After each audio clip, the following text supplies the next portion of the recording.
Hello friends, जैसा कि previous class के अंदर अपन ने देखा था कि जो एंजाइना पेक्टोरिस है और जो इस्चेमिक डिजीज़ है जो कि रिलेटेड थी अपने हार्ट से रिलेटेड डिजीज़ में।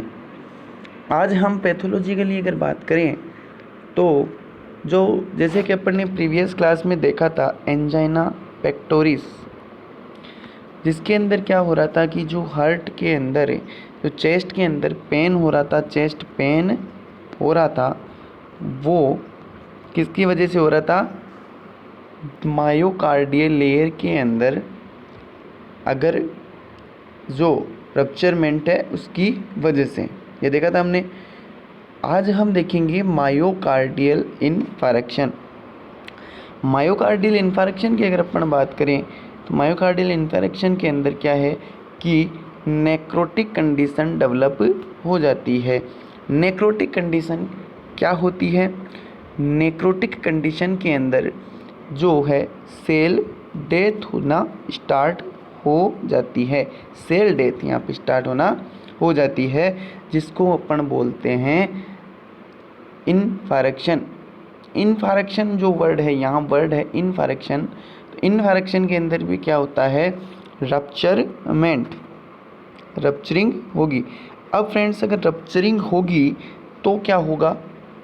रप्चरिंग होने का मतलब क्या होगा कि वहाँ की जो लेयर है, जैसे कि अपन बात करें कि जैसे ये ब्लड वेजल्स जा रही है, या अगर मान लो इस तरीके से कोई लेयर है, जैसे मायोकार्डियल लेयर है।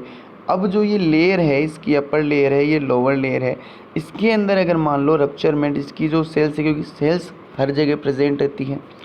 अभी अगर सेल्स के अंदर रप्चरमेंट होना स्टार्ट हो जाए, मतलब कि वो जो लेयर है उसके अंदर क्या हो, धीरे धीरे ब्रस्टिंग होना स्टार्ट हो जाए। क्या होना स्टार्ट हो जाए? ब्रस्टिंग, मतलब टूटना स्टार्ट हो जाए। वो कंडीशन क्या कहलाएगी? अपने इन्फार्क्शन। जो कि किससे होगा ये ब्रस्टिंग? नेक्रोसिस से। नेक्रोसिस क्या है? Cell death. ठीक है। अब अगर ये जो नेक्रोसिस है वो किसके अंदर हो रहा हो? मायोकार्डियम लेयर के अंदर, तो अपन क्या बोलेंगे? Myocardial infarction. ठीक है। अब अपन बात करते हैं कि ये कितनी कोज करती है। तो जो डेथ का मेन कोज है, जैसे कि इसके अंदर अपन हार्ट अटैक अपन बोलते हैं, तो जो है अपन ने कल एंजाइना पेक्टोरिस देखा था जिसके अंदर चेस्ट पेन हो रहा था, तो वो हो रहा था, अपन ने ये देखा था कि मायोकार्डियल इन्फार्क्शन से। मायोकार्डियल इन्फार्क्शन से क्या हो रहा था? चेस्ट के अंदर पेन। ठीक है। और चेस्ट के अंदर पेन होगा जिसको अपन क्या बोलते हैं? Heart attack. ठीक है, हार्ट अटैक अपन बोलते हैं। अब जो ये हार्ट अटैक है,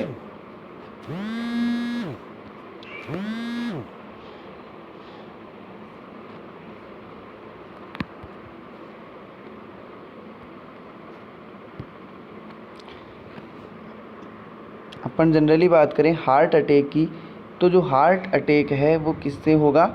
मायोकार्डियल इन्फार्क्शन से। तो ये क्या हो सकता है? Cause of death. ठीक है। अब दूसरा अपन इसकी टाइप्स की बात करें तो टाइप्स के अंदर क्या है? टाइप्स के अंदर 2 टाइप्स इसके होते हैं, तो ट्रांसम्यूरल और एक सब एंडोकार्डियल। ट्रांसम्यूरल का मतलब क्या होगा? ट्रांसम्यूरल का अंदर की, जैसे कि मान लो ये मायोकार्डियल लेयर है, अगर इसके अंदर थिकनेस आ जाती है, कम्प्लीटली थिकनेस आ जाती है, बहुत ज़्यादा मात्रा में थिकनेस मतलब गाढ़ापन आ जाता है, तो उसको अपन ट्रांसम्यूरल टाइप बोलेंगे। अगर मान लो इस लेयर के अंदर, इस लेयर के अंदर क्या हो कि इसका 1/3 पार्ट क्या हो जाए? इन्फार्क्शन के अंदर इन्वॉल्व हो, तो वो क्या होगा? सब एंडोकार्डियल। क्यों? क्योंकि जो मायोकार्डियल जो है वो क्या है? मिडिल लेयर है, और अगर मिडिल लेयर अफेक्टेड होगी तो क्या होगा? एंडोकार्डियल। मतलब जो इनर लेयर है उसको अपन एंडोकार्डियल बोला है। 3 लेयर तो होती है, पेरिकार्डियम, मायोकार्डियम और एंडोकार्डियम। तो अगर मायोकार्डियम लेयर अफेक्टेड हो रही है तो क्या होगा? एंडोकार्डियल भी अफेक्टेड होगी। ठीक है। अब अगर अपन इसकी बात करें, इसके अंदर मॉर्फोलॉजिकल चेंजेस, मॉर्फोलॉजिकल चेंजेस की बात करें जिसके अंदर आखिरी के रूप से क्या क्या चेंजेस आ सकते हैं, तो वो होगा कि अगर मान लो टाइम ड्यूरेशन के हिसाब से बात करें इस्चेमिक कंडीशन में, तो 0 से 30 मिनट तक अगर हो रहा है, दो चेंजेस अपन देखते हैं यहाँ पे कि जो क्या क्या होंगे, एक तो ग्रोस चेंजेस और एक माइक्रोस्कोपिकल चेंजेस, दो चेंजेस अपन देखते आ रहे हैं। इसके अंदर क्या होगा कि अगर मान लो 0 से 30 मिनट के लिए हो रहा है तो इसके अंदर ना तो ग्रोस चेंजेस होंगे ना ही माइक्रोस्कोपिकल चेंजेस होंगे। अगर टाइम ड्यूरेशन बढ़ रही है तो क्या होगा, पेल इनफारेक्ट एरिया, मतलब जो इनफारेक्ट एरिया है जहाँ से इन्फेक्शन स्टार्ट हो रहा है वो हल्का पीला, पेल वर्ड का मतलब होता है हल्का पीला, हल्का पीला वो स्टार्ट हो जाएगा। और जो है वेवीनेस, अब माइक्रोस्कोपिकली देखें तो जो कार्डियल फाइबर्स हैं, क्योंकि फाइबर्स का मतलब क्या है कि जो लेयर्स को फॉर्मेशन करने में हेल्प करते हैं, तंतुनुमा जो आकृति होती है उनके अंदर वेवीनेस का वेविक वर्ड का मतलब होता है लहर। तो इसके अंदर जो तंतु है, जैसे कि ये मायोकार्डियल लेयर है इस तरीके से, अब इसके अंदर जो फाइबर्स हैं वो क्या हों, एक तंतुनुमा स्ट्रक्चर के अंदर वो हो जाए, मतलब एक बारीकी के अंदर हो जाए, तो उसको अपन क्या बोल सकते हैं, वेवीनेस ऑफ मायोकार्डियल फाइबर्स। थर्ड है कि टाइम ड्यूरेशन बढ़ जाती है 12 से 24 घंटे के लिए, तो वो एरिया क्या हो जाता है, डार्क एरिया हो जाता है और कोगुलेटिव नेक्रोसिस हो जाती है। वर्ड है कोगुलेटिव, कोगुलेशन।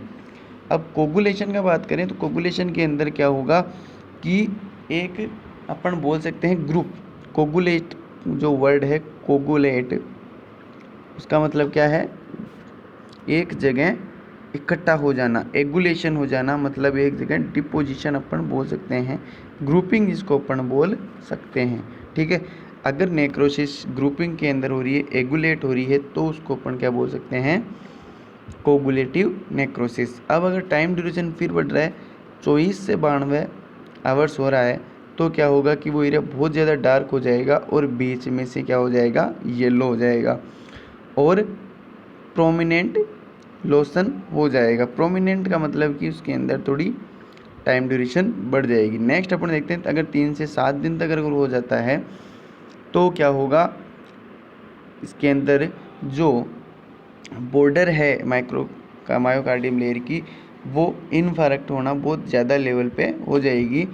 और अगर माइक्रोस्कोपिकली देखें तो इसके अंदर फेगोसाइटोसिस डेड हो सकती है। फेगोसाइटोसिस का मतलब कि जो अपने फेगोसाइटोसिस क्या होती है, फेगोसाइटोसिस होती है जैसे WBC, जो कि अपने बैक्टीरिया वायरसेस से अपने को बचाती है, वो डेड होना स्टार्ट हो जाएगी अगर मान लो टाइम ड्यूरेशन बढ़ रहा है। अब टाइम ड्यूरेशन 7 से 10 दिन का हो रहा है, तो क्या होगा कि बीच में से तो येलो हो जाएगी और बॉर्डर क्या हो जाएगी, इसकी रेड हो जाएगी। जैसे मान लो कि इस तरीके से ये लेयर है, तो ये क्या सेंटर में से तो येलो हो जाएगी और इसकी जो बॉर्डर है वो क्या हो जाएगी, रेड हो जाएगी। और माइक्रोस्कोपिकली क्या हो जाएगा, ये ग्रेनुलेशन हो जाएगा। ग्रेनुलेशन का मतलब वर्ड है ग्रेन्युलेशन, मतलब यहाँ बन जाएगी कणिकाएँ बन जाएगी, बारीक बारीक कणिका फॉर्मेशन हो जाएगा, उसको बोलते हैं अपन ग्रेन्युलेशन। और अगर मान लो लास्ट टाइम देखते हैं अपन कि इसका अंदर अगर वीक के अंदर बहुत ज़्यादा टाइम बढ़ जाता है, तो ये इसके अंदर स्कार फॉर्मेशन स्टार्ट हो जाएंगे। ग्रोसली चेंजेस अपन देखें तो इसके अंदर ग्रे वाइट स्कार फॉर्मेशन हो जाएगा और माइक्रोस्कोपिकली इसके अंदर कोलाजन फॉर्मेशन भी हो जाता है। वर्ड है कोलाजन फॉर्मेशन। कोलाजन का मतलब क्या होगा, कोलाजन के अंदर क्या होगा कि हमने देखा था कि कोलाज कैसे बनता है जनरली, कि अगर बात करें लुगदी बन जाती है एक तरीके से। जैसे कि एक अपन एग्जाम्पल के तौर पे बात करें तो जिस अब किसी पेपर को अपन पानी के अंदर भिगो देते हैं तो वो क्या हो जाता है, इसकी लुगदी फॉर्मेशन। ठीक वैसे ही है कोलाजन। अब यहाँ पर क्या होगा कि जो सेल नेक्रोटिक होगी, उनके अंदर जो लेयर नेक्रोटिक होगी मायोकार्डियल लेयर, तो उसका जो सेल डेथ का जो मटेरियल है वो क्या होगा, कोलाज फॉर्मेशन हो जाएगा अगर बहुत ज़्यादा टाइम ड्यूरेशन तक वो रहती है। और लास्ट है इसका, अगर मान लो वो 8 से 10 वीक तक रह जाती है तो कम्प्लीटली स्केरिंग हो जाएगी माइक्रोस्कोपिकली और ग्रोसली। अब अपन इसकी क्लिनिकल मैनिफेस्टेशन की अगर बात करें, क्लिनिकल मैनिफेस्टेशन के अंदर क्या है कि अचानक से चेस्ट पेन स्टार्ट हो जाएगा, कहाँ पर, जो कि अपने लेफ्ट शोल्डर, लेफ्ट साइड के अंदर होगा क्योंकि लेफ्ट साइड के अंदर हार्ट होता है, तो लेफ्ट शोल्डर तक वो पेन बढ़ जाएगा। ठीक है, अब बात करें अपन 3D वीक पल्स, मतलब जो पल्सेज है वो भी वीक हो जाएगी, स्वेटिंग यहाँ पे आ जाएगी, डिस्निया कंडीशन हो जाएगी, और asymptomatic sign silent MI. Silent MI मतलब कि धीरे धीरे अगर अपने को मान लो पेन कंडीशन नहीं हो रही और वो नेक्रोटिक कंडीशन बढ़ रही है तो एसिम्प्टोमेटिक हो गई, क्योंकि अपने को सिम्टम उसके शो नहीं हुए, वो एमआई भी हो सकती है। अब इसके अंदर अपन डायग्नोसिस क्या क्या करेंगे, डायग्नोसिस करेंगे अपन इसकी क्रिएटिनिन काइनेज टेस्ट करेंगे, क्रिएटिनिन लेवल देखेंगे जो कि नॉर्मली देखें तो अपन 0.5 होता है। अब जो ट्रोपिनिन लेवल देखेंगे, ईसीजी करेंगे, ईसीजी की उसकी वेविंग देखेंगे कि हार्ट किस तरीके से बीटिंग कर रहा है, वो सारी चीज़ें अपन देखेंगे। तो अपन ने देखा मायोकार्डियल इन्फारेक्शन, जिसके अंदर जो नेक्रोसिस हो रहा था मायोकार्डियल लेयर का, और उससे क्या क्या क्लिनिकल मैनिफेस्टेशंस शो हो रहे थे वो हमने देखा। ठीक है फ्रेंड्स, नेक्स्ट क्लास के अंदर देखेंगे। तब तक के लिए थैंक्स। चैनल को लाइक करें, शेयर करें, सब्सक्राइब करें।